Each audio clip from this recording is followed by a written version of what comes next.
Welcome to the Libra Lounge with Keisha. I've got a special guest in the studio with me. This is my birth son. His name is Colton. Is it Trout? Trout. I pronounced it correctly. Mm-hmm. Just like the fish.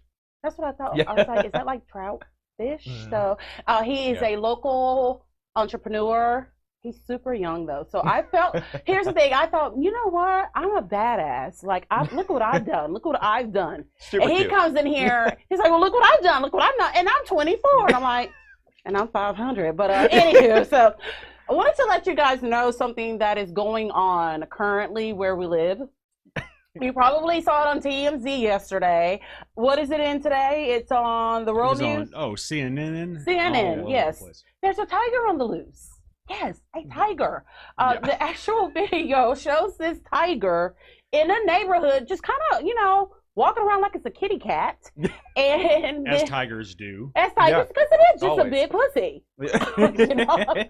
And then the interesting part, which James now has a new motto in life. On the video of this loose tiger, you see a standoff between the tiger and an off-duty deputy, right? Oh, no. Yep. And go ahead and tell us what he said, James. I want to live long enough to where I can have a gun drawn and say the words "fuck you" and "fuck your tiger." Which is what That's the what I deputy want for said. life. But I was just telling James, I'm like, here's the thing: that deputy has to be like an animal lover because he didn't just shoot it. He actually was talking to it, saying, "Don't do it, don't do it." Don't. I'm like, anybody else would have been like. Yeah. Especially in Texas, I'm gonna shoot this and put it on my wall. You know what I mean? So today the story actually there's more drama to it because you can't just have a tiger. The guy, the owner, is wanted for murder. He actually just got caught about an hour ago? Yeah, he was out on bond and had bond violations in Montgomery County, and he was living in Harris County, so he was kind of like skating a bit. Yeah. But now all this, brought him into light. Attention, yeah. Yep. You should have kept your pussy in the house like everybody else does. But the crazy part it off about the it, I street. think, is how close it is to us. Like, we were talking about this on my podcast just last night, and we were like, oh, it's here in Houston. No, it's this is like in our backyard. City. Yes, it's in literally League our City. backyard. Well, y'all remember during Hurricane Harvey, that tiger that got loose in Kima? Yeah. It happens every few years. There's like a big cat on the loose. I don't understand. We get a big hurricane and we're gonna get a big cat. Yes. And then you get the owners that are like, oh, maybe I should have done a bit more research. I didn't know it costs this much to keep a tiger. Yes, it's kind of expensive to keep a tiger. Yes, it is. So they just let it loose. Yeah. I'm like, okay. Before we get the show started, just wanted to remind you guys to make sure you're following us on Instagram and Facebook. Yes, I'm having hot flashes right now, currently. I don't know if you can see it, but I am. Still looking like a queen. I'm trying. Are you picking this up, James, or am I about to get fussed at? No, you're fine. Okay, because y'all know he fusses at me all the time. Yeah. Oh, I'm fine. Yeah, Which just means he's trying to get some tonight. Ain't happening, dude. May need to leave the room. Right? You don't have to leave for long, trust me. It'll be like 1 minute and you can come right back. Make sure you're following us on Instagram, Facebook, subscribe to us on YouTube, iTunes. Leave those 5-star reviews too. Don't get me started on the reviews. I had had one person. I saw. Yes. I saw the review. And I was just like, because I said okay, spirit animal. Oh, I know. Yes. Oh, yeah. Here's my thing.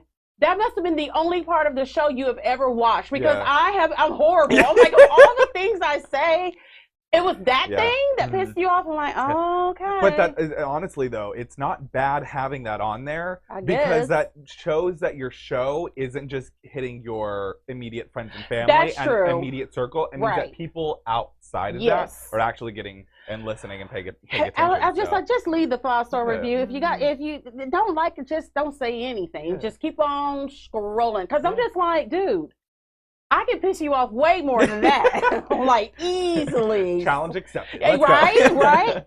All right. So if you're a friend of the Libra Lounge, you know what time it is. It's time for the gap.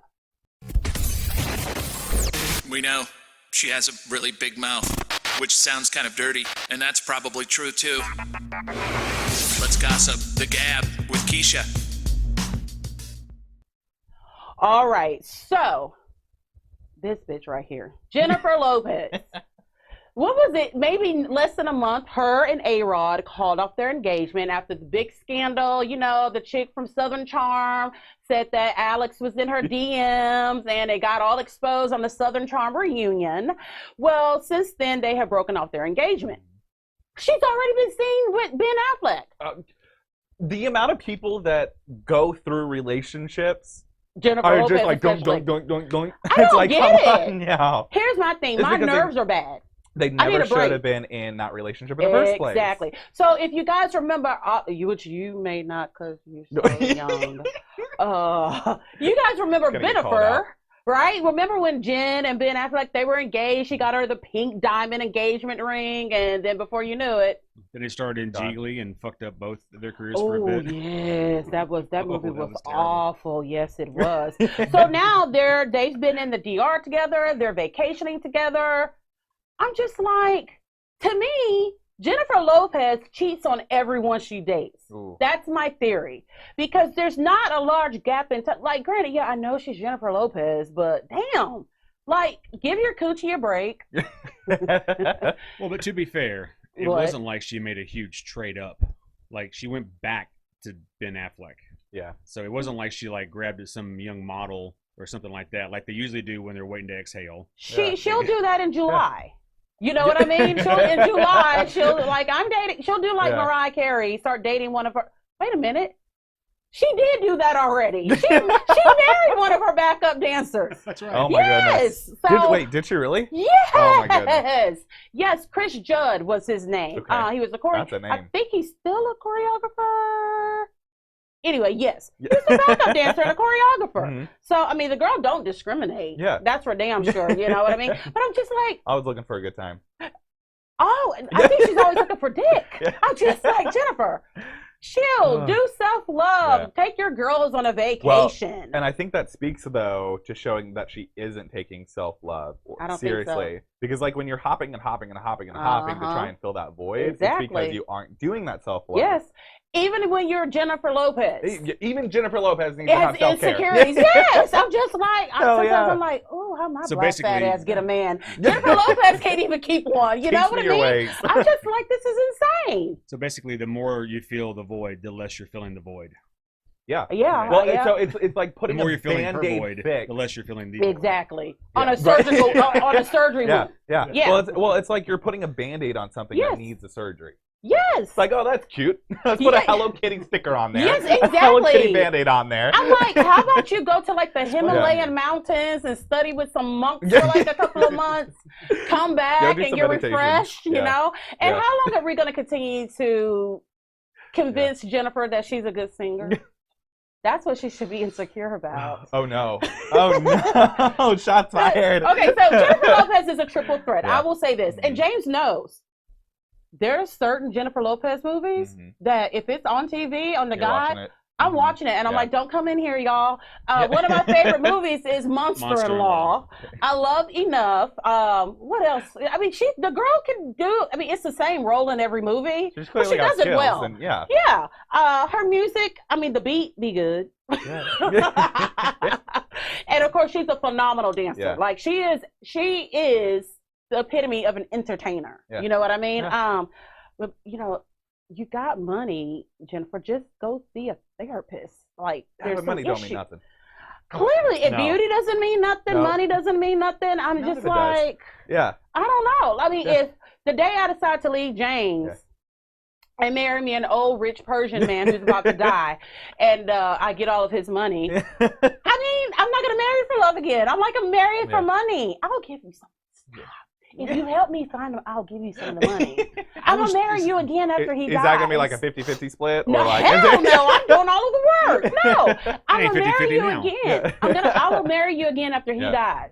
Oh, I appreciate that. That's a good deal. Then That's we true can be love. rich. That's true love right there. I just love the fact that you said the day I leave him, not if one day I happen to leave. No, it was like that day that's coming. James, look, if a rich old Persian man walks through this door right now, I'm going home with him. Oh, man. What's the number? What's that price number? About $350. That tree. I'd be like, deuces, I'm about to go get plastic surgery. I'm going to be Louis Vuitton everything. Like, I'm going to be about that Persian lifestyle. I'm going to still call and talk to you, Jane. I'm not just going to like, forget about you. Could I still, like, drive you around? Hell yeah. Be a chauffeur. Make a nice salary. So you can still watch and see what I'm doing. Yeah. Perfect. I know. See, I am a kind-hearted person. Yeah. You know what I mean? Yeah. We'll never leave you high and dry unless you piss me off. So you guys know that I'm all about my trash TV. Wow. Uh-oh. I have a new obsession. Oh, no. It is called Extreme Sisters on TLC. Okay. Okay. This is about relationships and bonds between sisters that is just goes over just what a regular sister-sister relationship is. Okay. To the extreme. Here's one. Okay. So we've got Anna and Lucy from Australia. Is that, what, I can't, Peru? Is that the city? Perth. Perth. Not Peru. I don't know her. Perth, Peru. I mean, they kind of sound the same, you know. So these are identical twins, which all their sisters are not twins, but they happen to be. They are so obsessed with being identical. Oh, man. They dress alike every day. Okay. They wake up together. They shower together. Oh, no. They have to eat the same. So, for example. No. It Not gets just crazy. the same amount. Like they count out, like if they're eating cereal. Yes, they have to have the same amount, and they have to eat it at the same time exact. But it gets better. This is a text and bless your heart kind of moment. It was just like, okay. Well, they also share a boyfriend. And they share a boyfriend because that way they can always be together. So, of course, James is like, well, how do they do it? And I'm like, okay, they did make mention of that. Whatever he does to one, he immediately does to the other. Wow. Yes, but the girls don't do anything together. And I thought, because that would be weird. That would be like, that's just going too far, you know? Too far. It's like, here's the line. We've had to like 10 miles back. Yes. But we have this other imaginary line that we're just not going to cross, okay? Like, that's too far. And it was kind of funny because when they answered the question, they're like, we've never done that. Well, bitch, I hope y'all never have. That's incestual. Like, it's like not. Incest. Yes, it's like not like, it's nasty and it's against the law, I think. It depends on the state. Yeah, that is true. It depends on the state of the country. So one of the twins has an infected tooth, and it's been giving her issues for 2 years. So during the first episode, we watched them go to the dentist, and the dentist is like, look, that tooth has to come out. So the twin sister's like, don't tell me. Well, that means I've got to take the tooth off too. Yeah. Okay. So the doctor's like, no, that's not, we don't take out healthy teeth. Yeah. You know what I mean? Even their mom said that, like, girls, that's just a bit much. There's that line. We're not going to cry. So then we have my favorite set of sisters, which is, this is some crazy shit right here. Okay. They are sisters, and their names are Candace Brooke and Candace Bailey. They have the same name. No. Yeah. Same initials, too. And it continues because Brooke, it's really kind of funny though. Yeah, Brooke is a mom to a little girl. Guess what her name is? Candace Ace. I just now these two aren't twins. They're not twins. Okay. Brooke is older than Bailey, but this is how extreme they are. Okay. So when Brooke was pregnant the first time around with her first baby, she went into labor. Her water broke, and so her little sister had to shave her butthole. Yeah. No. Is that what? Now is that so it's not messy for the doctor? No, a baby's coming out of her pussy. Like, believe me, the last thing the doctor's thinking about. No. Wouldn't she just go get that waxed? Well, I guess she thought she had more time, and then her water just broke suddenly, and she's like, I've got to shave my butthole. So her sister went in there and shaved it for her. Hang on. Yes? There's so many issues with that. How are those two things linked? Like, how is baby and shaved asshole? It's probably personal preference. Linked. It is. She doesn't like any hair down there. Like, when I got ready to have Skylar, I was induced. So I shaved as much as I could reach and get to, just in that front area. But it's so dumb. Yeah. When you really think about it, it's really kind of dumb. Like, you're trying to impress. No, exactly. It's like, oh no, the doctors haven't seen that before. Yeah, like they're all gonna go to break room. Like, did you see how much hair she had on her butthole? Like, I don't think they care at all. No. So, but the fact I mean, she had to like. No. Well, she said she did it in the shower, so she's standing behind, bending over, and she had to go. Is over there shaving. I mean, her butthole. Okay, but that I don't know. Okay, that's not as bad as it could have been. Like that's bad because like that's your sibling. But I mean, I don't know. As far as like relationships go, like I've heard of people that have like helped each other out when it's places they can't reach. Well, I mean, like that, like I understood. Yeah, but it's your sister. If I ask James, hey, can you shave my butthole? Well, he's seen it before. Yeah. It's no big deal. Yeah. But I'll be honest, if I had a sister and she were like really adamant, like, dude, I'm in labor. My water broke. I need you to shave my butt. I'm like, bitch, you owe me for life. Yeah. But I would go ahead and do it. But here's something that's kind of no shit from his wine bar. Here's where the line is, though. Here's where it gets a little creepy. Worse. Yeah, we'll see what you think. You gotta figure out what's wrong with TLC. A lot, but I love it. Yeah. I don't know life without TLC at this point. Okay, so these sisters, the older one who is married, the younger sister has just started living with them. Okay. But she sneaks in the bed with her sister and her husband. Yeah, and her husband's like, no, this is weird. But the sister's like, we've always slept together. Look, if you were not in the bed together when she was fucking that guy, you don't need to be in the bed with them. That's just kind of creepy. It is very creepy. That's codependence. And that's, okay, therapy session. Therapy time. And her husband is like, he's not like the guy who dates both the twins. He's like, we're not in a relationship. That's weird. I don't want that happening. Okay, wait, hold up, though. How did he not know that was going to be the situation? Well, if he's dating this person. Well, but they weren't living together. The sisters weren't living together when they were dating. Okay. But he knew how close they were. But I'm sure he didn't know they were that close. Okay. Sure. So my idea was, if the sister comes in the bed and you're the guy, just put your hand right on her ass or right on her tits and see if she stays. Like, actually say, okay, I want to make this as uncomfortable as you're making it for me. Right. So let's just see who wins this game of chicken. Right. So he's like, I don't want her in our bed. So the sisters are like, well, how about we put Brooke in the middle instead of the Bailey being in the middle? Like, weird no, that's not how that works. No. Okay, what I want to know is, why are they living together? Okay, so the older sister, Brooke. How old are they? I believe that the older sister, Brooke, is about 24 years old. 24, 25. What's wrong with my generation? A lot.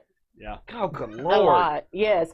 So the other sister's 21, and she's like, I just want some independence, so let me go live with my sister. Let's have some independence. I can't sleep in my own bed. I gotta sleep in your bed. Like, here's a better one. This really got Brooke's husband, Denver. He's so fucking hot. Ooh, do you remember? I know you don't, because you probably weren't even born, and I feel so fucking old right now. So do you remember Billy Zane? Yes. Like, he looks like Billy Zane and some like a really hot chick had a baby together. Okay. Yeah, he's gorgeous. He's just so cute. But he's like talking to his wife about the bed situation, and she's like, it's not a big deal. And he's like, there's a picture of her and her boyfriend in our bedroom. Yeah. Like, that's some shit I would do. I gotta put my picture of my husband and I in your bedroom. So it's crazy. So there's some other sisters, and I'm sure I'll be talking about them once again, but you've got to watch it. It's comical. It's another one of those shows where I watch to be angry. That's what TLC is for me now. It's like it used to be the Learning Channel. I don't know what. Remember when it was just the baby story? Release. I have to evoke an emotion. Yes. I need to get angry. TLC's my show. Yep. But nothing gets it more angry than watching Mama June. Honey Boo Boo. Oh no. Okay. Yes. No. That one I literally had to kick him out. Growing up, we weren't allowed to watch TV. We didn't have TV or movies or anything like that. Yeah. So I was like one of those like Christian homeschooled kids. Like, there were so many things that I had no clue about. Like, I didn't meet my first gay person until probably like freshman year of high school to like sophomore year of high school. I didn't even know what it was. And I was at the gay clubs every weekend. My sophomore year, like we went clubbing every single weekend and to the gay bars. Always got free drinks. They probably thought I was a drag queen. No, that's okay. Come in and they put off my makeup on, and that bitch got on 2 wigs. Like she must be one of us. That's crazy. Yeah. Well, so like now as an adult though, I still don't watch TV. Like I love movies. Like I love movies. Okay, I love we do. Amazon Prime. I love like HBO Max, like Netflix, Disney Plus, all those. So I'll sit down and I'll watch a movie on a pretty consistent basis. But not a TV show. But as far as TV show goes, I don't know what life would be like for me if I didn't have my trash reality TV. I really don't. It's like... Well, look at all he's doing at 24 and doesn't watch TV. Finish it. Don't finish the statement. Just saying. No, because I probably watch just as much movies as you do TV. And see, here's the thing: we're big movie people, but we love going to the movie theater. I love going to the movie theater. Yes, this has been rough for us, like with COVID and the shutdown and all of that stuff. So most definitely, you have to check out Extreme Sisters. I believe it comes on Monday. Is it Monday or Sunday? I don't care. Wait, I think it's Sunday night because it comes on the same time as Pose, and I have to like. Oh, that's right. We got to record one and watch the other. So anyway, check it out. Go to your guy. Go to TLC and watch the first 3 episodes of Extreme Sisters. So here's something that you may know about. I didn't know it had been around for so long, but Snoop Dogg. I don't know if it's his line of wine. No, the 19 Crimes. 19 Crimes. Okay. Yeah. It's an Australian line, but he's partnered with them. Okay. Cool. Well, let me say this. Uh-oh. I have been having issues with insomnia last week. Okay. And by this Saturday, I was like, girl, give one to me. I'm like, I'm done. I need something. And I'm like, James, I'm like, maybe red wine will help me. And he's like, okay, but you know you don't like red wine. But I'm like, I'm desperate. Yeah. So we're at World Market, and I see Snoop Dogg's face. No. I'm like, I don't care what's in it. We're taking that. The Snoop D-O-double-G. When I tell you, I was laid the fuck out. I was like, I would expect nothing less from Snoop Dogg and wine. It was, I slept good. Yeah. Yeah, I slept good. I told James last night, I said, James, like I said, it's been kind of a rough 2 days. I was so frazzled. I literally went in the kitchen, got the bottle, and just chugged. Oh, no. He was like, how? Because the first time I tasted it, like, I just don't have a palate for red wine. So I mixed it with Sprite. What do you not like about the red wines? It's not sweet. She likes Moscato. Okay. Which some people think that's not real wine, but it tastes good to me. Yes, it is.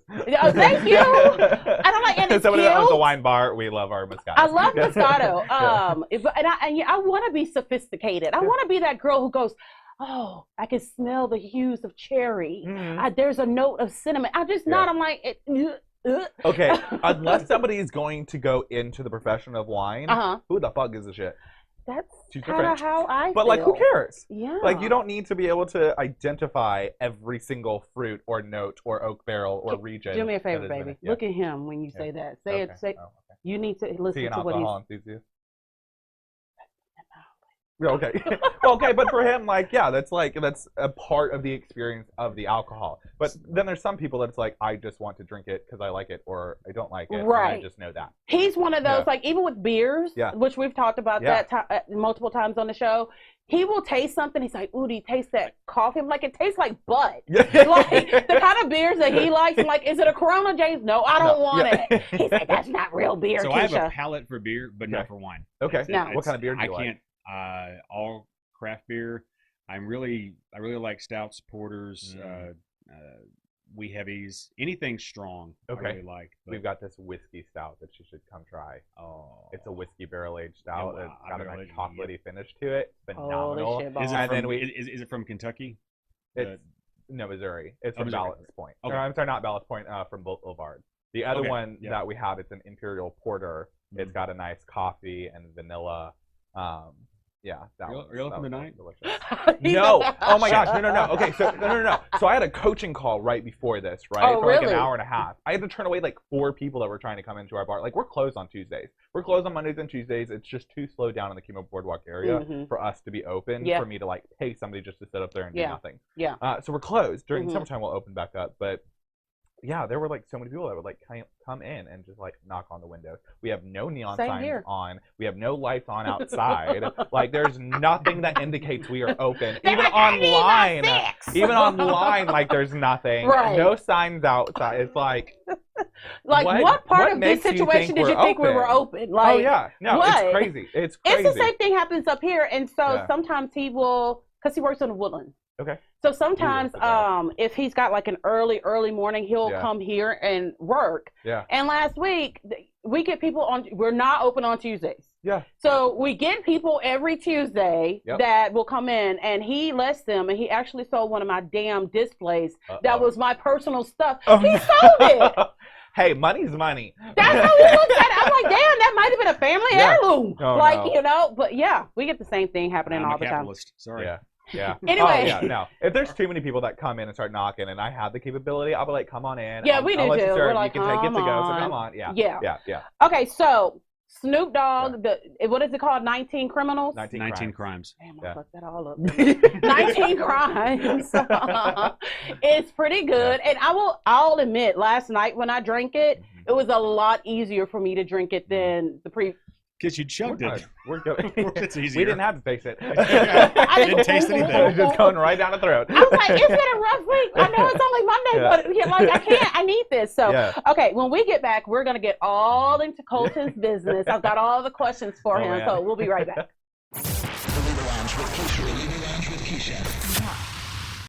Welcome back to the Libra Lounge with Keisha. Unfortunately, on the break, producer James tried to school me a little bit.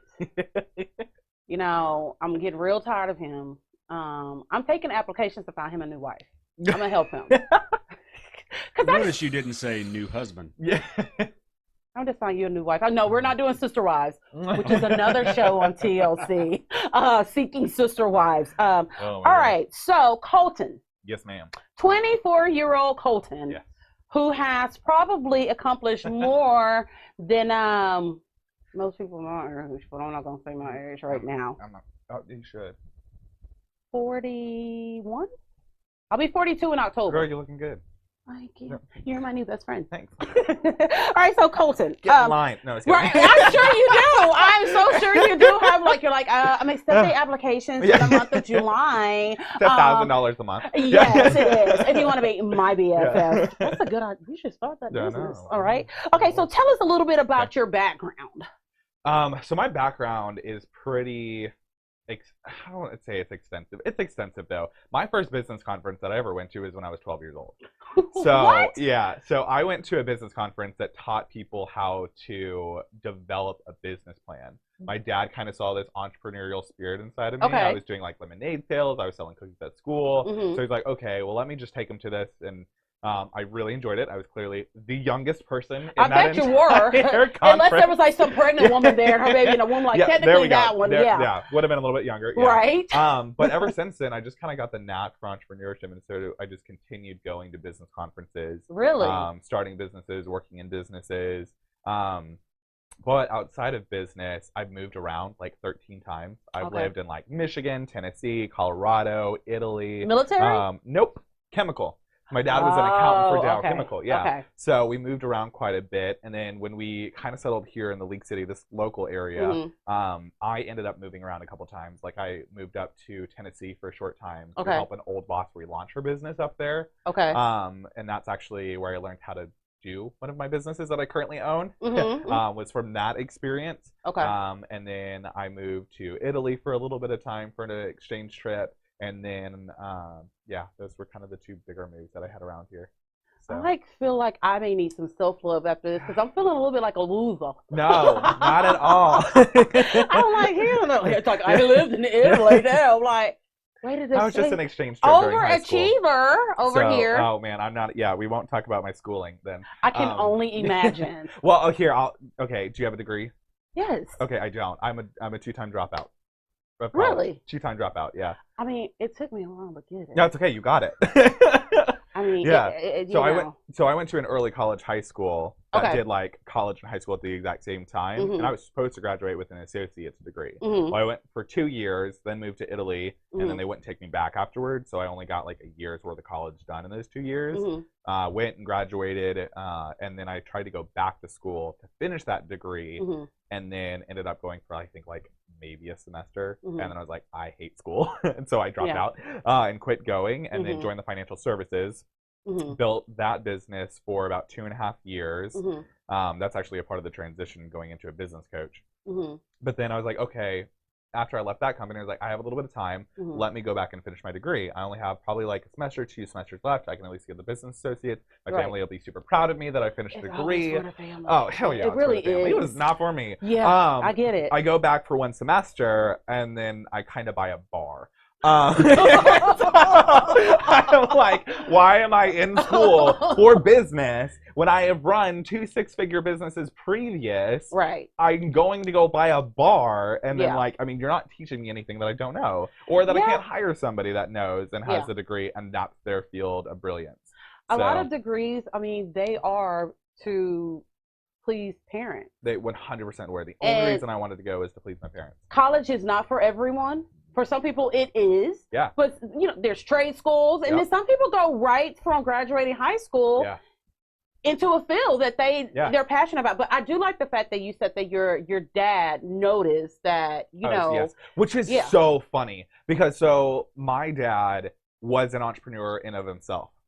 He was an old school entrepreneur, though. That meant that you needed to go to school, get a good degree, get a good job, work till you're 40 or 50, get the gray hairs, and then go start a business. Yeah. He was also of the belief, he was like, okay, if you're truly going to go do this entrepreneurial thing, go to school, get an entrepreneurship degree, and then start a business with your friends afterwards. And I'm like, Dad, I already have a rumcake business that I've had for 3 years now. I've already run a 6-figure financial services organization with 250 agents, and they're wanting to give me a regional vice president promotion. I want to go buy this bar. I'm speaking. I'm writing a book. I really need to wait 3 more years to go get a degree and then find some friends to go start it? No. You can teach the class. No. Like, you know what I mean? I think you can start your own business college, like business small college, where you teach from what your experience is. You know, and I don't think people recognize that you learn so much by hands-on than you do in a classroom. And I'm not telling kids not you still got to go to school. That's my daughter. You still not. You got to do it because we don't know what schooling is still important. But you should be flexible in how you're getting that schooling. Yes. So like I am a business coach. So I coach other entrepreneurs on how to scale their business up to 6 and 7 figures on faster timetable. But I myself also have a business coach. So I have somebody that's pouring into me. As I'm pouring out into others. When I was developing those courses, I only was able to develop them because of the mentors, the experiences that I had from running businesses, failing in businesses in the past, and the lessons that I've learned from different conferences. So it depends on if you learn well in a classroom, and somebody can be up on that front and you're taking notes, and that's how you learn. That's phenomenal. That's fantastic. It's not how I learn. I need to be in the field doing, screwing shit up in order to go learn it. I'm the same way. I like to fuck shit up about 5 times. And I'm like, I think I got it this time. Fail fast, fail forward. Exactly. Okay, so what motivated you to open up your very first business? I don't work well for other people. I mean, there's a lot of selfish that go, I don't either. I do not work well for other people. So up in that point, when I was going to go start that business, I had managed a bakery during high school that specialized in rum cakes and gourmet cupcakes. So I had already had experience running a small bakery. After I graduated high school, she ended up closing her business down and moving up to Tennessee. I ended up moving with her shortly after I came back from Italy and graduated high school. That business did not succeed, and I noticed that very quickly that it wasn't going to be successful. So I ended up moving back down here. It was more of the way that things were working out and the financials behind it and the business structure and how it was set up. I got very good at being able to look at a business as like, this is not going to work. You keep doing it exactly like this, it's not going to work. The structure just wasn't there. I think it was a time and place too where I was ready to dive into something and go 1000% in, and she was not. And so it was a mix up and like energies. It was very frustrating. I have a lot of respect for her. I love her dearly. but that wasn't going to work out. So I ended up moving back down here, and I wasn't going to initially start the rum cake business, but then there were just too many people that were asking me, hey, can you bake me rum cakes? Like I moved back down in like the holiday season, so like November, December kind of time, and everybody's like, hey, we want this, we know that you can make this, can you make this? And I was like, I can, she got to give me a little bit of time because I don't want to use her recipes, right? It's like I don't want to step on her toes. Like I just left this business because it wasn't going to be successful up there. Like it looked really bad when I came back down, and there was a lot of angst with me coming back and starting a business because there were a lot of hurt feelings of like, oh my gosh, like I feel like you stole everything from me. And it's like, I didn't, but I have a skill set that I learned, and the people are wanting it from me. So it's like, you could have stayed here and done it, or you could still ship it back here and do it. You're not doing it. We could still kind of do this together. So, but it's just like, you're not in a place where you can really do that. And I'm not interested in owning a business where you own all of it and I own none of it, or I own a little portion of it. So I ended up starting this, created all of my own recipes. So I took none of the recipes, but I took it a step further. Instead of just doing rum cakes, we did alcohol infused cakes. So like rum cakes, whiskey cakes, tequila cakes, vodka cakes, like we did the whole 9 yards. Vodka cake. Yeah. What is, please break down what a vodka, and let me say something. When you said that you waited until you created all your own recipes before you said, see, you're better than me. Because what I would have done was I would have added like a pinch of cinnamon to the recipes. Like, bitch, it's mine. Yours does not call for that extra pinch of cinnamon. So that's great that you did that. Yeah, well, and it's one of those things, like, a lot of the recipes in that industry are all very similar. It's just how they're prepared that typically changes the way that the cake comes out. My recipes are actually pretty drastically different than what's in the industry, because I more focus on the complementary relationship between the cake and the alcohol instead of it just being a boozy cake. So, one, you can't get drunk off of these cakes unless you pour some extra alcohol in there. Allows us to skirt around some licensing, some TABC issues. But yeah, so we just kind of created something that was unique, and here we are, like 6 years later. I mean, we do a significant amount of business, especially around the holiday season. Yeah, like our record, I think, is doing like 3,000 cakes in 2 months, so 2-3 months. I like cake. Oh, I do too. Yeah. So, I gotta stay away from the cake though, because like I'll just eat it all day long. I will. Like he knows. Me and cake. Yeah. Like I'll bring you one. And I'll be eating that shit for breakfast, lunch, dinner. Oh, are you kidding me? It's perfect for breakfast. Have a cup of coffee.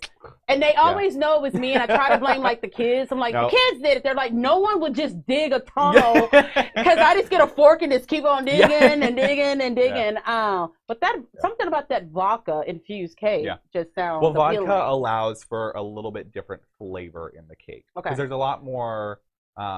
There's a variety of flavors with vodka. There isn't a variety of flavors with like tequila too much or rum. There's a decent amount, but there's not the variety that there is like with vodka. Like I could go create an orange creamsicle cake with vodka versus like with rum or tequila. Like that'd be a little bit more difficult. So it allows us to kind of expand a little bit more. Producer James wants to say something. Sometimes we allow him to just go ahead and speak. Go ahead and speak, babe. Well, I mean, because really premium vodka should almost have no taste, so it is a really good palate for lots of other flavors. I'm a baker too, a professional baker. I didn't know if you knew that or not. No, I didn't. I mean, I'm only like when I'm watching the Bake Off competitions. I love those shows. On the food. Okay, so it all started last year. Oh no! When everybody's home and has nothing to do. Right. Okay. So here's the thing: I hate cooking, I hate baking, and all of that stuff. But I love baking competition. So literally, from the month of October, because October is my favorite month. I love Halloween, everything spooky. Until we got a little bit of a break between Easter and now. I'm like, I can't go nowhere. I got a competition I'm about to be a part of. It's a baking competition. The theme of tonight is spooky characters. Like, I just love it. I get into it, and he's like, you're turning into an old white woman more and more every day. But I love those baking competitions. They're fun. They really, really are. It's cool to see how they take the different flavors and challenges and create from it. So there's a lot of lessons even entrepreneurs can take from that. What was it last night? It was a Mayday cake, but with a pie in the cake. It was a pie cakin'. Pie cakin'. Okay, yeah. Oh, I've seen those before. No, I totally wanted I need it. Yeah, pie caking. Oh, yeah. So if you decide that one day you're gonna play around, and I'll taste it for you. So I'm gonna help you do that. Okay. Okay. Yes. Okay. Oh my goodness. So tell us what businesses you currently own. Okay, so I currently own 3. Okay.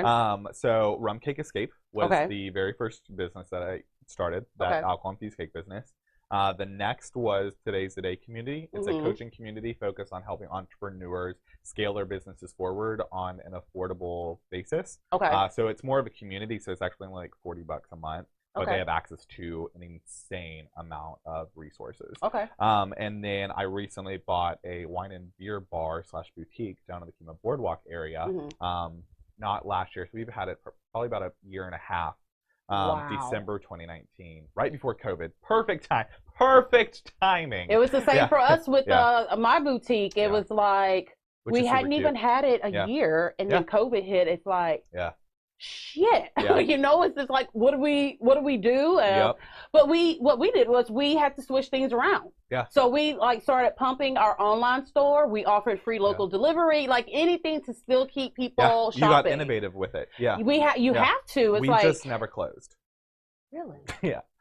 So because we are a bar / boutique and we sell bottles of wine and packs of beer, we just operated like a liquor store. We were an essential business. Hell yeah, y'all were. Specs was open. I'm gonna stay freaking open. I don't blame you. I would do the same thing too. So, yeah.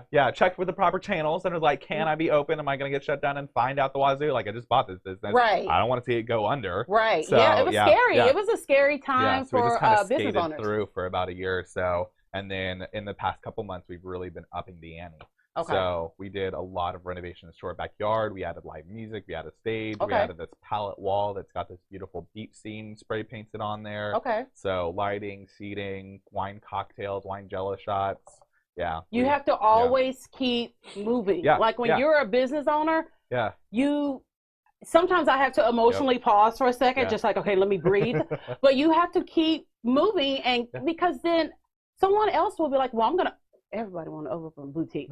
So like, how do we separate ourselves? You know, so, we do different things. Businesses have a shelf life. Bars have a shelf life of 3 years. Really? If they're not consistently innovating, or you'll notice, if you look at the big bars that have been successful, about every 3 years, they go through a pretty significant change. It doesn't have to be astronomical, like name change or anything like that, but they go through a pretty decent change about every 3 years to stick with the times.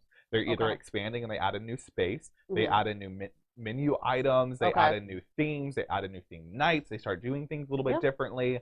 Like when I bought this bar, it had already been open for about 3 years. Okay. So we're going on year 4.5. Okay. They needed a change. And that change was them selling it for somebody younger to come in, open up the hours, turn it more into a bar versus just a bar / boutique. So we still have the boutique side of it because we didn't want to lose that, but we started adding in all of the seating and the stage and the music and the staying open until midnight. Yeah. It's like a must, and I don't think that all business people think that. So that brings me to my next question. In your opinion, what are some of the biggest misconceptions people have about small business owners? That we're rich, which is the funniest shit. When people say that, I like literally laugh like,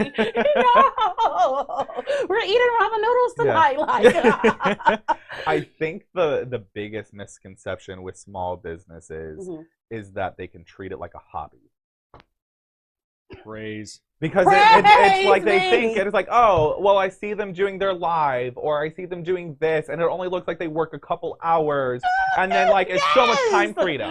And it's like, you can get to that point, no doubt about it. But when you're first building a business, like having a baby, you literally are with that baby 24/7, developing it, innovating it, changing its diaper, cleaning out the bullshit that's in the industry. This boy gonna be president one day. I'm telling y'all that right now. It's like, wait a second. We have to work the business. It's when you work it like a hobby, it's going to pay like a hobby, and that's why most people fail in their business. That's why, like most restaurants, 90% of them, 95% of them fail within the first 5 years because they treat it like a hobby. They think, oh, if I create the space, people will come to it. No, not you. Got to take your space and essentially like take like a whipped cream pie and go pie people in the face with it until they tell you to get the hell out, and then you find your tribe, and then you can develop it. But yeah, people tend to treat business, especially small business, like a hobby, which is why they're always pissed off at it or annoyed with it. Or like it's like you have read our brains. Or mad about it. Yeah. Yes, it is so true. And it's difficult. We have, some vendors, and, and sometimes it's frustrating. It's like, come on, like we're women, let's do this. Like here's a place where we can all sell our things. Yeah. But it is a business. Yeah. And so people are surprised that for a boutique to shop for a boutique takes days sometimes.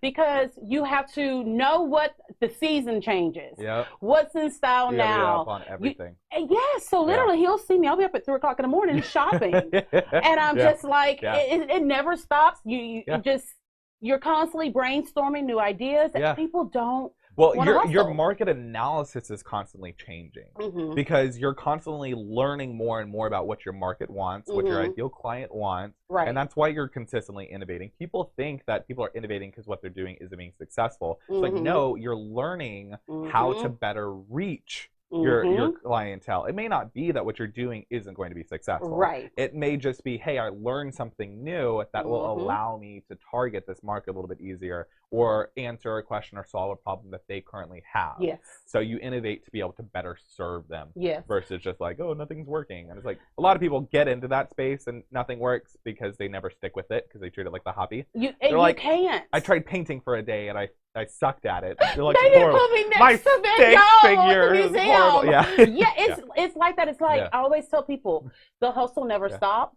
Yeah. I mean, I tell people, in January I was in chemo. Yeah. I said, but when I was at chemo, when I wasn't, watching my so-called life episodes on fucking Amazon Prime, I was working. Yeah. You know what I mean? Yeah. You never stop. And people don't understand that. It's that dedication to going past what's comfortable. Yeah. So it's like when you work a job, you show up at 9, you leave at 5, you get that consistent income, right? Your money's guaranteed. Exactly, right. exactly. But it's also guaranteed that you're not going to have any kind of time freedom and you're only ever going to make that certain amount. Yes. When you go into entrepreneurship, most of the time when it's inconsistent, it's because you're being inconsistent with your action. Now, so like if you've got chemo, you don't have a job to fall back on, so which means you still got to be sometimes working during that time. Now, and that's where that hustle, quote unquote, comes in. It's like, no, we just get creative on how we work. Like I can get more done in 4 hours in a day than most people can in an entire 12-hour day. But that's just because that's how I work. Right. That's the process and systems that I put in place to work. Right. But that's because of 10 years of entrepreneurship and learning how not to do shit. Yes, yes. And I always tell people, it's like, I get it. There's times where you're like, fuck, did I do the right thing? Yeah. And he knows I get into a doom gloom for a day, but I only give myself a day. Yeah. I cocoon myself in bed. I'm like, it's all too much. I can't. Yeah. I can't. And that's when I'm like, hustle up. Like, we gotta go. You know what I mean? Yeah. Like, we're always thinking of new ideas. And my afternoons. I mean, I tell you, sometimes when you think, am I making the right decisions? Yeah. Something always happens to make you say, yeah. And I think one of ours was we had a cross-dresser come in. Okay. And he said, this is the only boutique that I've been to where I'm totally comfortable. Yeah. I'm like, you're my gosh, I know. Yeah. And I even told him, I said, look. Oh, it freaking happens. If you don't want to be around, a lot of people while you're shopping, call me. I'll shut down for you. Yeah. So you can come shop comfortably. Yeah. And it's or just schedule it around it. Yeah. Yeah. But people don't like to step outside of their box. Yeah. And I'm it's because it's where it's comfortable. No, you cannot get comfortable. Comfortability is the evil process that holds us back from everything that we want. I agree. And he stays on me like he runs circles around me. Okay. He does. I have lots of ideas. He brings them to reality. Yeah. And once we get it, then I take over again. It's nonstop. That's working to your strength, though. Most entrepreneurs, and this is something that I think a lot of people struggle with, is they will have their strengths. They don't focus on them because they know that they're their strengths. They go try and focus on their weaknesses and try and getting better at their weaknesses. And I'm not saying don't develop in those areas. Right. But there's a point of, I'm really good at, Facebook Lives. I'm really good at put me on a stage. I'm good. I can speak for hours and hours and hours and I can sell a crowd. Not a problem. Right. You want me to train? I can train. Mm-hmm. You want me to handle the back end office of like CRM and all the little details of like ClickFunnels and developing, and this process goes here and then this goes here. Like I know how to do all that stuff in business in the bigger picture. Right. But when it comes to that implementation of the process, that's why we have like I have my assistants or I have my bartenders. Like I don't need to sit at a bar and sell wine all day long. The time. I know how to do it. Right. I know how to implement all these processes and systems. I'm not going to do it for you. And it's I agree. Work to your strength. And that's kind of what we do is like he knows what he's good at. I know what I'm good at. I'm creative. He's technical. Yeah. I mean, like right now for the podcast. Yeah.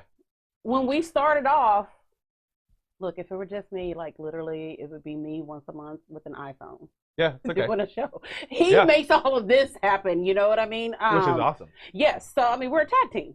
You know? Yeah, and I think that's another thing people kind of screw up is if they get a team together, they're never honest enough to say, okay, hey, you're my friend, but you're a terrible teammate. Like friends and family are not guaranteed to be good at anything. Because you know them.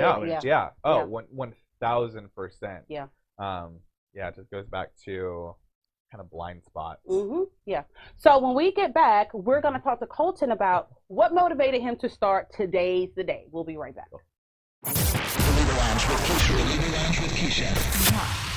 All righty, welcome back to the Libra Lounge with Keisha. I'm here with Overachiever, beautiful natural eyelashes, hazel eyes, entrepreneur, tight bod, tattoo, Colton Trout.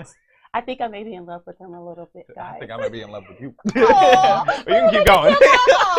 Okay, so along with all these other achievements, you also started Today's the Day. Tell us about that.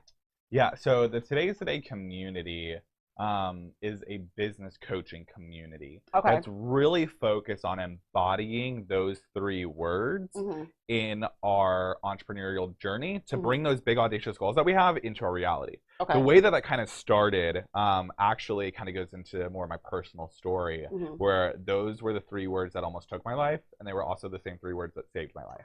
Oh, and wow. so it growing up, very conservative, very Christian. If you can't tell by my mannerisms, I'm a little. What?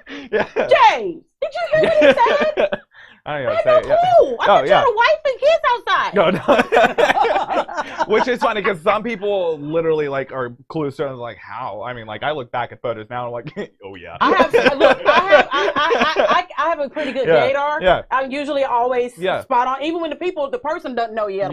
I was one of the people that I did not know. Really? So, yeah. Oh wow. So like growing up homeschooled, like never knew what a gay person was. Then I enter into public school, and I'm getting teased for it all day long. And You're I'm like, what are you I don't talking like, about? What are you talking about? Right. So like I go talk to my mom, and I was like, hey, like what is this? And I'm like, oh, it's being happy. And I was like, oh, I'm happy, but I don't think that's what that is. Because they told me they were going to put me in a for being happy. I know, right? It's like their tone of voice was not being very happy or pleasing. Yeah. And so it kind of started turning into several years of a really dark depression, anxiety, suicidal thought, isolation, the whole 9 yards. And so it kind of reached a point where I was about ready to take my own life. And it was like, okay, well, today's the day. Like nothing is changing. This is it. I'm done. And then as I was about to go through with it, the same 3 words kind of popped into my mind. It's like, well, what if today's the day something actually did change? And I was like, oof. That's pretty powerful. Yeah. So I kind of started from there, more self-healing, a lot of self-reflection and realizing the value that I do have as an individual. Like my sexuality is not my identity. It is just a part of me. Yes. I can still be successful. I can still have a loving relationship. I can still have friends because like up until that point wasn't allowed to. As far as society and family and church and all that were telling me. And so I was like, okay. So those 3 words really kind of saved my life. It wasn't until probably about 3 or 4 years later in business that I was like, okay, this phrase keeps popping up again. Right. Today's the day. It's like, hey, yesterday is technically gone. We cannot get it back. Right. I don't know if you've ever noticed, we never reach tomorrow. We keep talking about it like, oh man, tomorrow will be so much better. Oh, wait, I'll just do this tomorrow. Well, I don't wake up and say, well, it's tomorrow. Right. I wake up and say, no, it's today. Yeah. Right? Which means that we only ever have technically today to achieve the success, to live the life that we want to have, to give the love that we want to give, to receive the love that we want to receive, and to go crush the goals that we set for ourselves and hold ourselves to the integrity and the standards that we have. Okay, don't make me cry. So that's where the whole today's my eyelash is barely hanging on right now already, and I'm just. It's just whenever you said that you were ready to like today's the day, I'm just going to end it all, and just meeting you this one time, the world needs you. I can tell you right now, and you are going to go on to help so many people, and then they're going to help people, and so so just hearing that, just like, what if you had done that? You know what I mean? Look at the lives that you've touched. So okay. Thank you. So anywho. But yeah, so that's where those 3 words kind of came around. Okay. So now I kind of teach people to today's the day ... filling out blank with taking their business to the next level today versus waiting for it to happen. So I always kind of ask questions like, you have those big audacious goals, right? Like let's say you want to make $100,000 a month. Like, okay, what if I told you I was going to give you that today? Like you were going to make $100,000 today. What type of business activity would you be doing? What type of energy? OnlyFans. Okay, within your current business that you have. Unless it's your cup of tea, in which case, bless your heart. But no, so it's like, what type of business activity would we be doing? What type of energy would we have? What type of relationships would we have? What type of habits would we have? And how can we start implementing those in a way that allows us to be successful? Right. So, yeah. So, as a business coach, what do you think are the top 5 mistakes that business owners make? I probably have made all of them. Mistakes. Not being authentic is probably the number one. Too many of them are trying to take their cookie cutter plans that they purchased online and just kind of implement that and be like, oh, I implemented it, so therefore I'm going to be successful. And that's just, it's not it. You can't take somebody else's success and say, oh, let me just do exactly what they did. It's not you. Exactly. Yes. It isn't you. Yeah. And you need to work to take your authenticity first, and then take the tips and tricks of how that person achieves success, because success leaves clues. 100%. You can take those tips and tricks, but you can transcribe them into your own authenticity in order to move forward in your success. Yeah. Like if you look at people like Tony Robbins, Gary Vee, any successful business coach, there's nobody that's been in their classes that have achieved the same level of success. Okay. Not a single one. There are people that have created success from them, but that's because they took their authenticity first and took their tips and tricks and implemented into their authenticity. Okay. The people that are just taking their cookie cutter plans and trying to implement it like that just doesn't work. It's like with my courses, everything is like, we want to transcribe the tips and tricks, into your own personal business in order to move forward, leading with authenticity in your own personal vision. I like that you said that, because how long have we been recording? An hour, maybe, almost? So many of the things that we talk about, because no one taught us how to have a boutique. No. We learned how. They don't teach that in school. No, I mean, literally the first day that we opened, I had never even operated a cash register. Wow. Okay. Yeah. I'd never been in retail. Awesome. Neither had he. Awesome. We learned as we went, and I also watched other places. I'm like, that's really cool that they do that, but that's not me. No. You know what I mean? And and I won't lie, at the very beginning, I'm like, okay, I need to be just like these people. Then I'm like, no, this is boring. Like, do you want their success? That's the thing, though. It's like this is another thing entrepreneurs get stuck in, is the mimic game. Yes. Like, a part of that authenticity and taking that cookie cutter plan is the mimic game. Like, there are so many people that will try and give advice to somebody just because they're mimicking somebody else, or they'll get into the habit of like, oh, well, I just want to be exactly like this person, and it's like, okay, well, if it worked for them, it'll work for me. Going back to that authenticity and that cookie cutter plan, it's like, no, it's not how you achieve success. It's not, and he's saying, he's like, just be you, Keisha. Yeah. And I mean, there's a couple of boutiques that open up around here since we opened, and they're not open anymore. Nope. Because we stand apart. We are constantly doing new, different things. Maybe we know what we're doing a little bit, James. I feel a little bit better after talking. Well, I think the most important thing was that, in the words, you have to learn, is that we actually learn. Hands-on. You implemented. We're honest. Yeah. We're honest about our failures. We're honest about our shortcomings. So you can only learn from honestly saying, I need to learn, and I don't know. Yeah. People don't do that. No. Kind of leads me to the next point, inaction.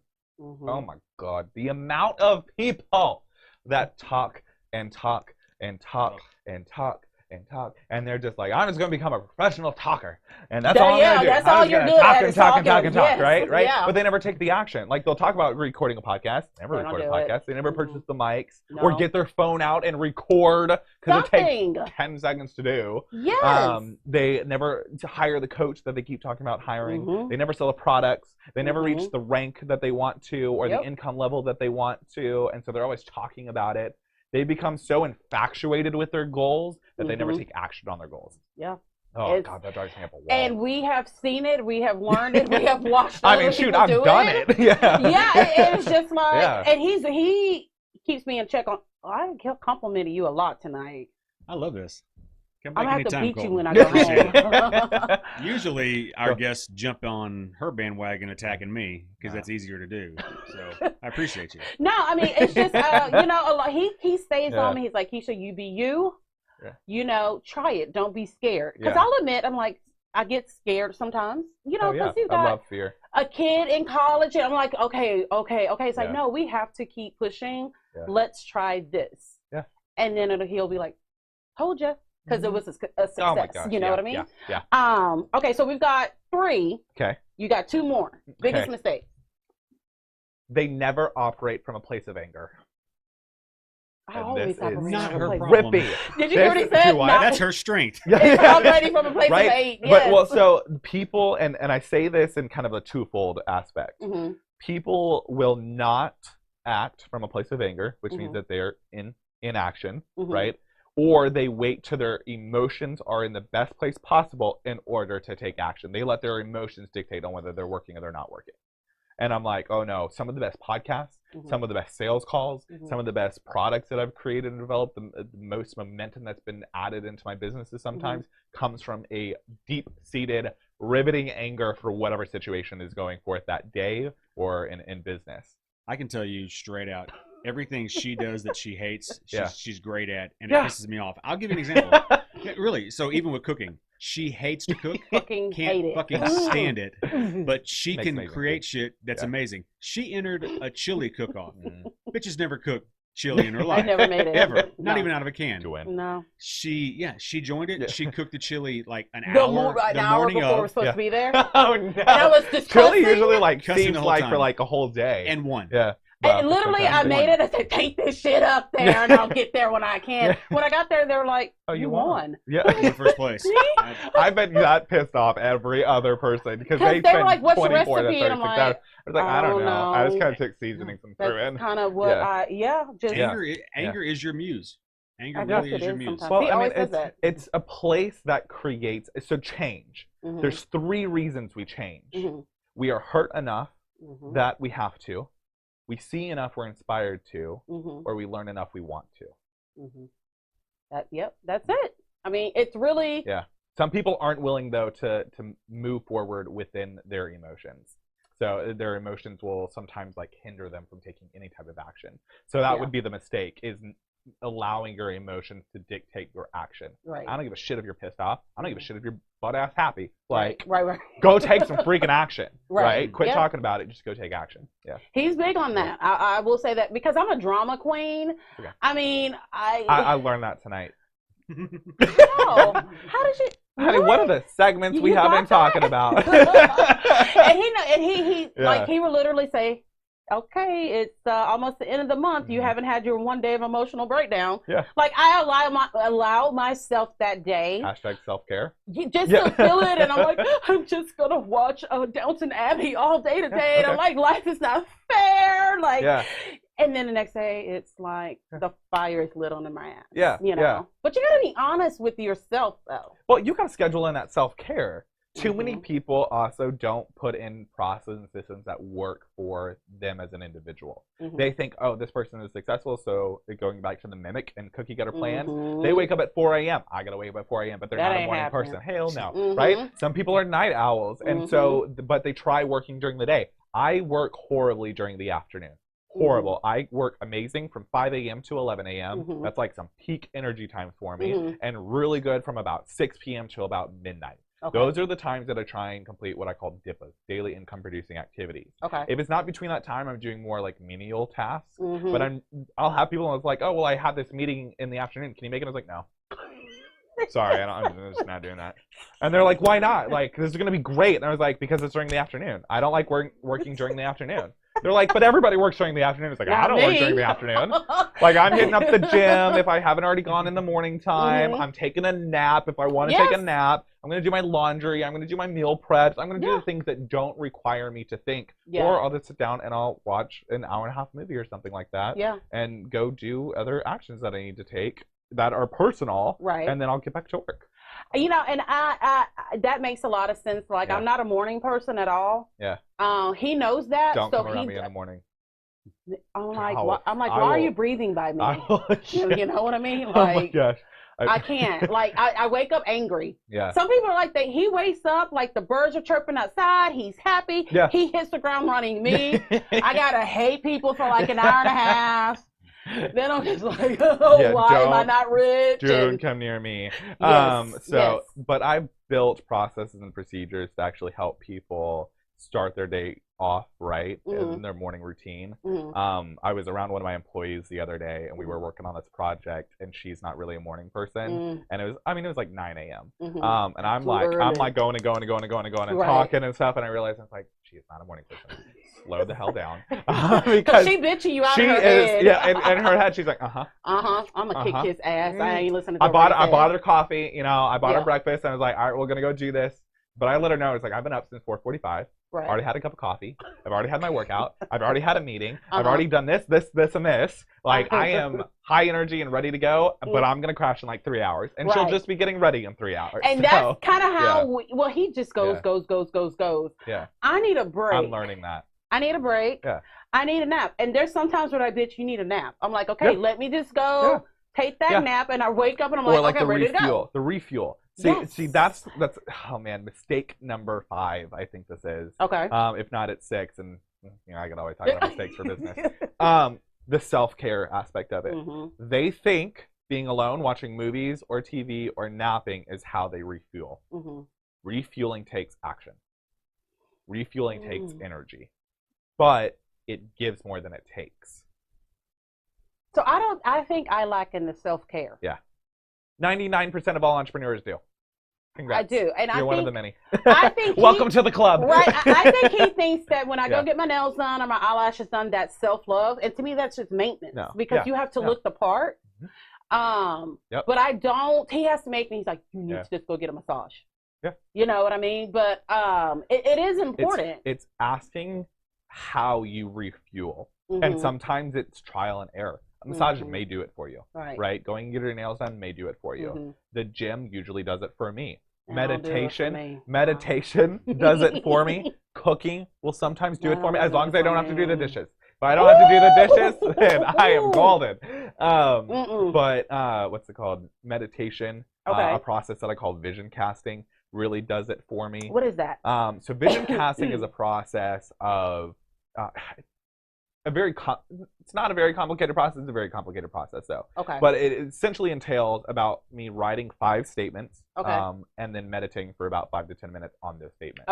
Getting those statements is what's a little bit of the process, because it's taking those big audacious goals that we have and then breaking them down into an actionable plan that we can consistently take action on, creating a paragraph as if my life had already achieved these goals, and then creating a statement that evokes that same emotion, and that's what I write down. Like when people say, hey, you need to write your goals down on a daily basis, I think that's fantastic, but I think there's more work that needs to be done in order for it to be effective. So that process that I created actually brings your left and the right side of your brain and brings them in alignment with bringing those goals to your reality. So when I manifest outside under the full moon, he's just like, bitch, do whatever you need to do. If you need to go out there with your crystals and shit, if that's going to make you feel better, I'm like, it does. It's like a form of meditation. Yes, like I feel better when I go outside. I've got my crystals. I write. Just keep writing manifestation, and that's what he doesn't get it. But to me, it makes me feel better. But that's work. You probably get more refueled from that than you do taking a nap. Honestly, you're right. Yeah. No, you're really, really, really right. Yeah. Yeah, because it's like I go out there and I'm like laser focused, and But it's easy for me to do that for someone else than it is for me. 1000%. Are you kidding me? It's way easier to be like on a plane and be like, here, you take the mask versus putting the mask on ourselves first. Because because society has told us that if we put the mask on ourselves first, it's selfish. Yes. We're not being selfish. We don't care about other people when we say no. Yes. Yeah. Bullshit. Yeah. Bullshit. That is something that I've had to really learn. Yeah. You know, I'm really big on supporting small businesses, especially female-owned businesses. Yeah. But I will say that you have to find the right tribe where you are all like same. You create your own tribe. You create it. There's very few times that you just find it. Because and I say that in the sense of some people generally like will go into a company like a network marketing company and they find all the right people, but they created that space that allowed them into it. So because if we're always just looking for the tribe, and we're going to be looking and looking and looking and looking, there'll always be something about that tribe that we're just not okay with or that we don't like, or we don't stick around long enough for it. We have to create the space that allows them to come in. It's like creating boundaries. You have to create boundaries like a house. And then the doors are what shows people where they can enter and where they can exit. Woo. Yeah, it's kind of like, you know, if you're a dog breeder, the person with the best pack of dogs wasn't because they kept every puppy. Yeah. I mean, you have to be, in some cases, almost be ruthlessly culling through that batch of people to get to the right pack. Yeah. There's a lot of energy suckers out there. Yes, there are. And that has been a big, big issue with me. And I have just now started to put up boundaries. I'm like, I can do this because I also have lupus. Okay. So there's days that I can't get out of bed. Yeah.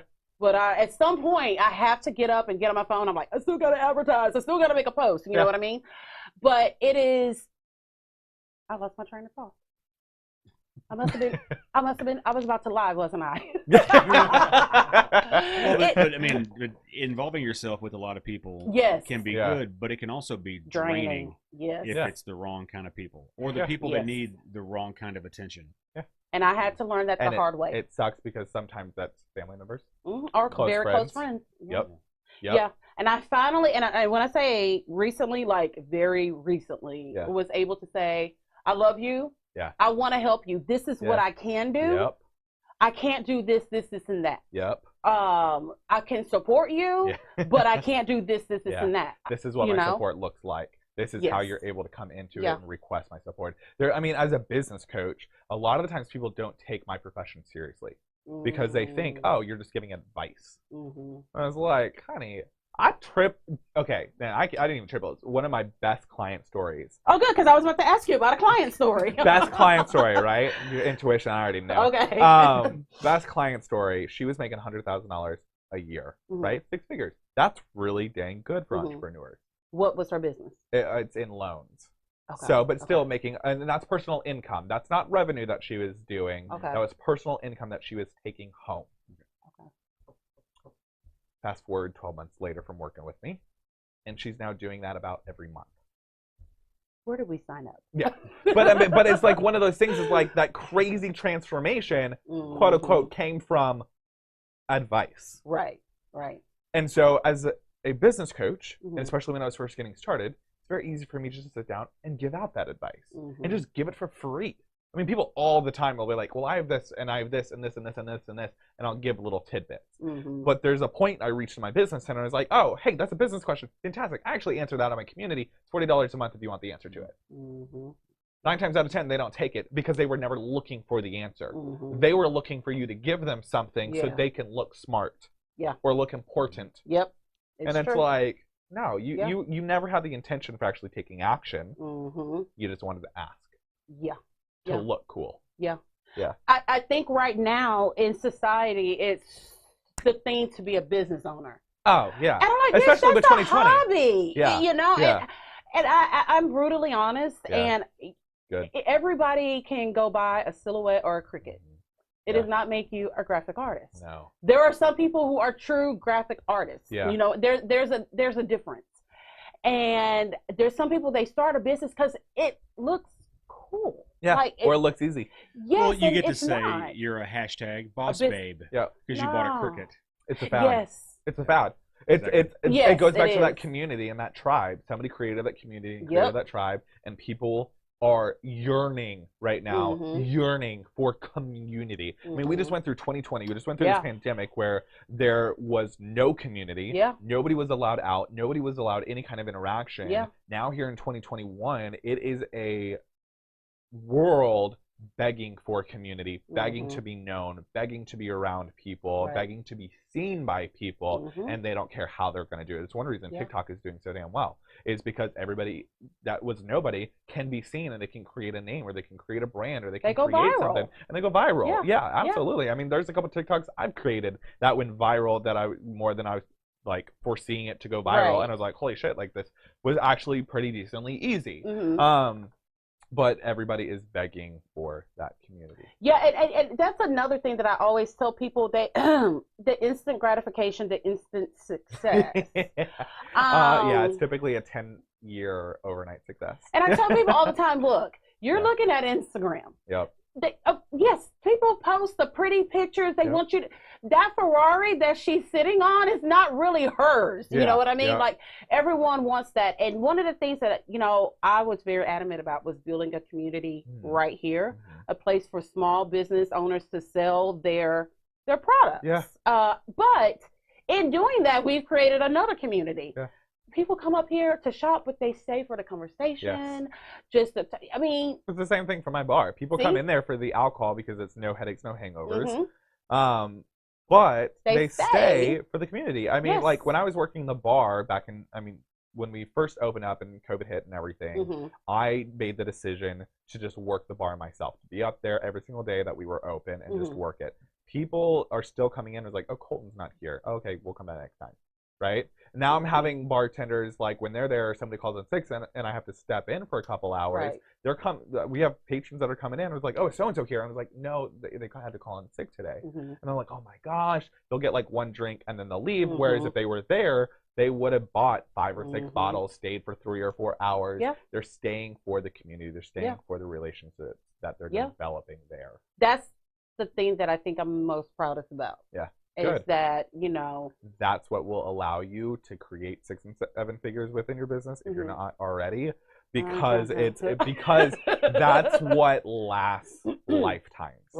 The fads, I made a sale. I made $100,000 in sales, and the next month I made 40. Right? That comes and goes. Money comes and goes. Those relationships, that's what allows you to scale.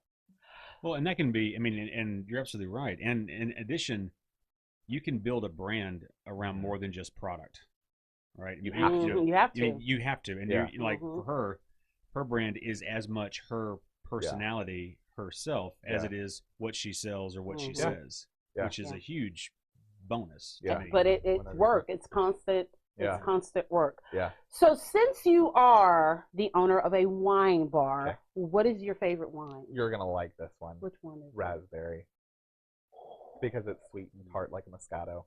Did you bring some with you? No.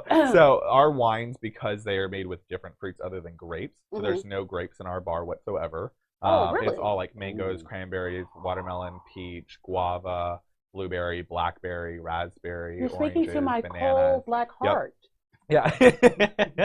Oh my gosh. So we have a lot of sweet wines, and we also have our dry wines and everything. But that raspberry is just, there's so much that you can do with it. Oh, we're there this week. Yeah, we're there. Text me and I'll meet you up there. Awesome. So let me ask you, can you tell a lot about a person from their wine selection? Sometimes, yes. Give me an example. So typically if somebody's coming in, they're wanting drier, typically they're a little bit older. So age-wise, I can tell pretty much right off the bat, like where they stand. Are they like super young? Are they or are they on the older side? It also, when they're describing how they like their wine, that will also tell me a little bit about them. Because sometimes people are like, I just really want high alcohol wine so that way I can get drunk. And I was like, you clearly have, I don't want to say no class, but you have no intention of going deeper in a relationship. You only want the surface level, give it to me now. I want instant gratification, right? I also understand too if they're just trying to do that, and it's like they must have a really hard life, because if they're just looking to get shit-faced or really high alcohol content to get drunk really quickly. They don't have a lot of time, which means they have a lot going on in their lives. Typically people that are wanting dryers and they're like, oh, I'll just buy a bottle, and they're willing to sit there, usually a little bit more easygoing. They probably have had some success in their life. Or they're willing to stop and enjoy the moment instead of just rushing. So yeah, sometimes we can, depending on the conversation. But I also have "tell me everything" written upon my forehead, so a lot of times I don't have to ask. Me too. And people, Jay's always like, people just tell you everything. Like they come in here, but I haven't told anyone this yet, and they tell me it's my chubby cheeks. You don't want to know the worst story ever. I do. No, I do. No, your audience is gonna love this. Oh, please. Is this gonna be the bitch, please? No, or no. Okay, tell us. We want to know everything. Okay, so this is the best story that I think I have about somebody coming into my bar and just telling me everything. So, I mean, everything.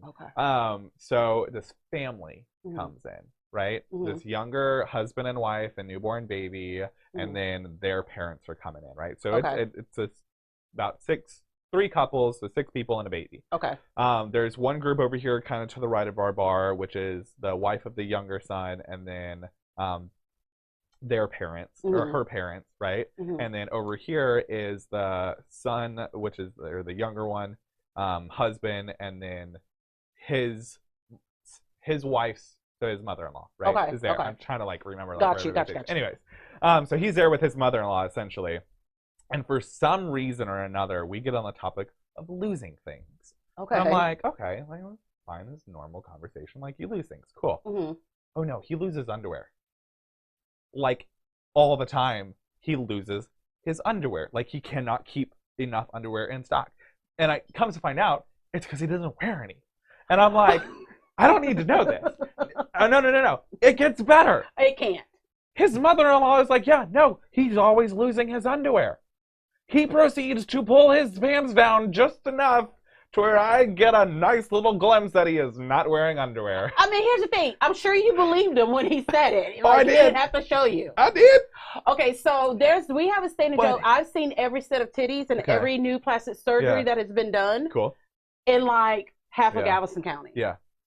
They just want to show you. Yeah. No, which is like fine. Like, he want to show you but that. It's so funny because his mother-in-law is right next to him saying yes, and she's like helping him pull the pants down to show that he's like not wearing it. They didn't show anything. They just really wanted to prove. They just wanted to prove that he does not wear underwear ever, and like his baby, like his wife and his parents are right next to them, and they're just like, I'm just like sitting here, like if you're watching the video for this podcast and everything, I'm just like staring at them like, what? Okay then. Cool. Congratulations. Thank you. You're attractive. I appreciate that. But wow. Did not think that's what was going to happen when I came into work tomorrow. I always tell people I've seen more titties and C-section scars than heartbreakers have. Yeah, I've seen it. And then here's the thing, like they're like, no, come touch. Yeah. And you kind of have to. What's funny is like somebody that's gay too. When somebody gets like a boob job, they're like, "Here, you can feel." And I was like, "No, I'm good." Yeah. Right. I'm glad they're comfortable. Yeah. And to me, I'm like, okay, I know every type of boob job there is now because I've seen them and they tell me about it. So it's just the weirdest thing because we almost become like therapists. Business owners are almost like therapists. It's weird. Okay. Well, yeah, it's because those boundaries come down and they're able to be authentic. Yeah. They get to be authentic. They would have those conversations with way more people if they would be more authentic, which is why the number one mistake most entrepreneurs make is they're not authentic. You have to be. Yeah. You have to be. If you are trying to copy what someone else did, you can never copy their magic, is what I tell people. Yeah. You don't have that person's magic. That works for them because that's them. Yeah. Today's the day to be you. Exactly. Yeah. Okay, so when we come back, Colton's going to tell us how we can find his businesses online, any upcoming speakings that he's going to do, and he's going to do the bitch please of the week this week for the Libra. So we will be right back. Bitch please. You be rolling down the street telling stories, bitch, you never tell the truth. Bitch, please. Everybody know you lying, bitch, cause all you do is lie.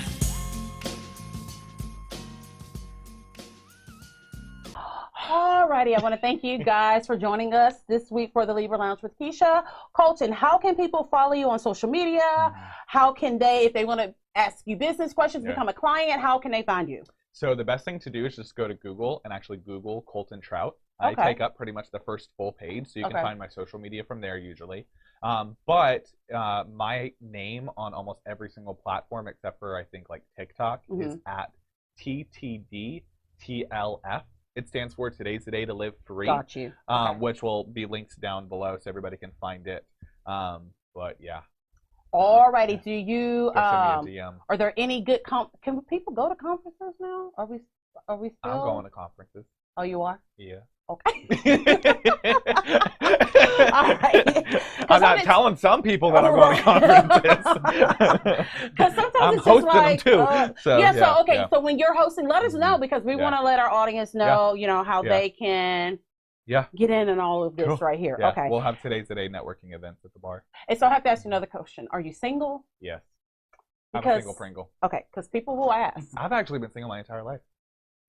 I've been on 3 dates my entire life.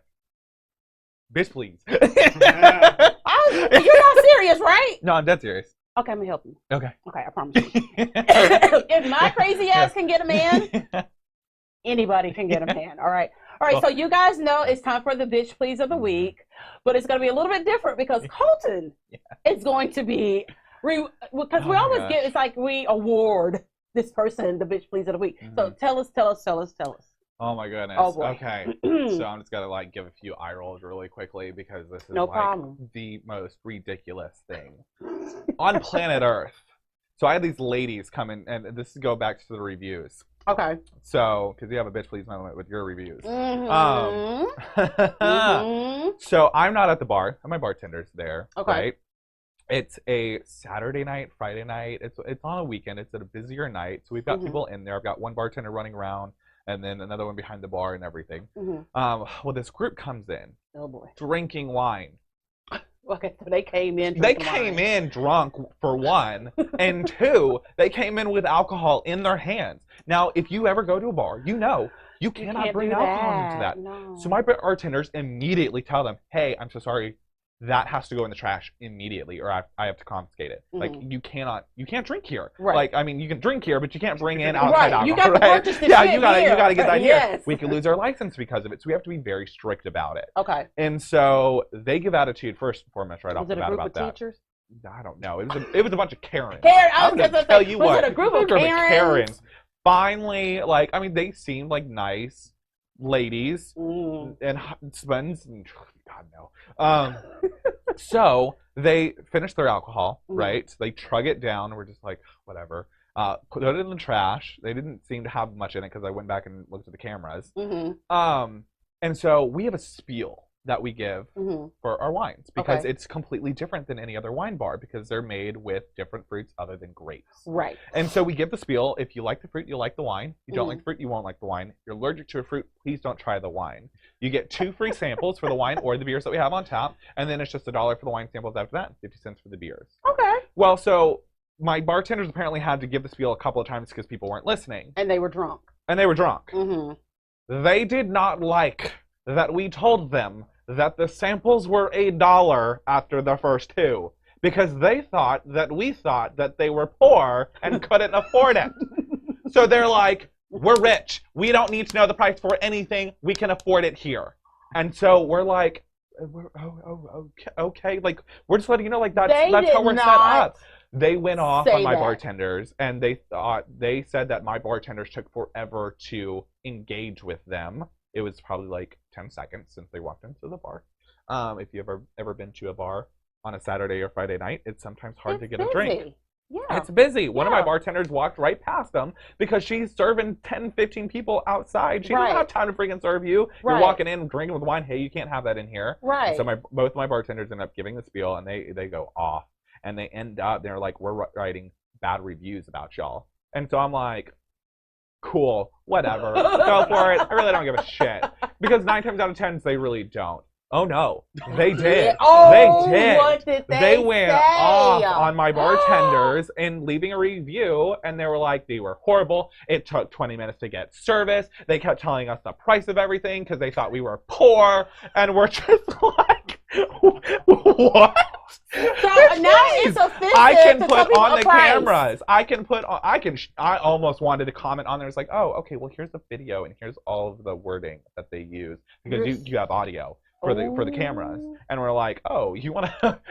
Okay. And you did it. You are so mature. Oh my goodness. Well, it doesn't. So if you look at the reviews, you can tell it's a Karen writing a review because everything else is praising our bartenders, is praising our wines, is praising every single thing about our bar. Other than these 3 reviews, bitchy Karen. They took us from a 5.0 to a 4.6. Oh no, bitch! I don't give a fuck. Yeah. Yes. And it does bring your rankings down. Take your Karen shit elsewhere. I do not give a fuck. I can't believe they said we're rich. We don't need to know the prices of anything. They were just like, how dare you keep telling us the prices, assuming that we're poor. And we're like, we told you that it's $1 for the wine samples afterwards, because most people just want to sit there because we have signage that says free wine samples. Okay. And so we tell people it is 2 free, because that's the #1 question we always get. So we tell them the first 2 are free, wine or beer, and then it's just $1 for the wine samples after that, 50 cents for the beer. So we're like, okay, great, thank you.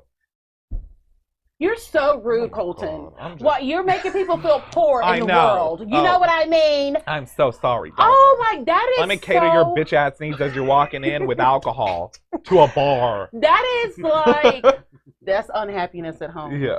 Yeah, they're most definitely not happy at home. They're even with being rich, you're still unhappy. Bringing alcohol to a bar, that's like bringing a dick to a strip club. Like it's too much. It's a hat on a hat. Is it that bad that like you gotta bring you know this is a bar, right? We have the alcohol. Yeah. It's like going into McDonald's with your own fucking hamburger. You wouldn't have walked into any of the other bars with that shit. And just because they have bouncers, I mean, we don't have bouncers yet because like we don't get busy enough for it. Okay. I mean, we get really busy and everything, but like we close up earlier than all the other bars. We're not open until 2 a.m. like everybody else. And the crowd that's coming to a wine and beer bar, I typically don't need a bouncer. Yeah. There's been a few times we've had to escort some people out because they got completely drunk at another bar and they walked in and we wouldn't serve them. Right. And we were like, you have to go. I'm sorry. Yeah. But my bartenders are capable of that. I will bounce for beer. Yeah. Seriously, don't pay me money. Yeah. Okay. I will totally do that. I used to do that in college. Okay, cool. Yeah. My brother was a bouncer. I mean, this dude's ripped. I mean, like massive. You don't know how much he drinks. His liver wakes up thirsty. Girl, you don't know how much beer is. Oh, okay. All right. Cool. That was a very, very good and relatable bitch. Please. I'm just like, and they actually took the time out to write the review. 2 ladies and 1 gentleman. I mean, you can go to our Paradise Tropical Wines on Google and you can find these reviews. And it's just like, oh, good Lord, like, bless your heart. We probably know them. We probably know the women. I hope we don't. I doubt that. They were just that bad. They were horrible. We don't associate with people that like that. I mean, it's just like, what's your problem? Like, really? Like, to go around and say, we're rich. Yeah. That is just to be, it's like, let the bartenders do their damn job. They have a spiel because this isn't a typical bar. Right. Like, you walk into the bar and you know it's not a typical bar. There's we have our wall of wine. Okay. Yeah. We have 33 different wines. Right. You can walk in and tell this is not a typical bar. Right. Because there's seating and there's merchandise and there's bottles of wine on the shelves. It's classy, there's beers. people. Like, it's not a San Leon Kima bar, basically. It's not your garden variety bar at all. No, you can come and you can have a good time, and we have the DJs and we have the live music and we turn the lights down low and we have the lasers and everything. Right. So definitely turns into a bar, but like, really? Bitch, please. It's just, yes, it is. It's literally like yeah. And it's like, so you write a bad review because of that? I know. We gave you our spiel. Oh no. That's what these people are working. They have to keep their jobs. They have to do what they're supposed to do because you're rich ass. Yeah. Which is just tacky to fucking say you're rich. Anybody who says how rich they are, I can't stand that shit. And our alcohol too is cheaper than most bars. Really? Yeah. So like our glasses of wine range between like $6.50 to about $13. Okay. That's it. You go walk into another bar and for a shot at $6.50. Mm-hmm. True. Bitches. So, Colton, I can't tell you how fantastic it has been to finally meet you one and to have spent the evening with you. Thank you. I'm quite intrigued by you. And he's y'all can't see his lashes very well, but he has like perfect long. See, I'll like turn to the side and see if like you can tell. See him right I there. can see them on camera. Yeah, I can. They're beautiful. They're gorgeous. Okay. Alrighty. So we will see you guys next week. So stay sucker free. It's the Libra Lounge. The Libra Lounge. Ooh.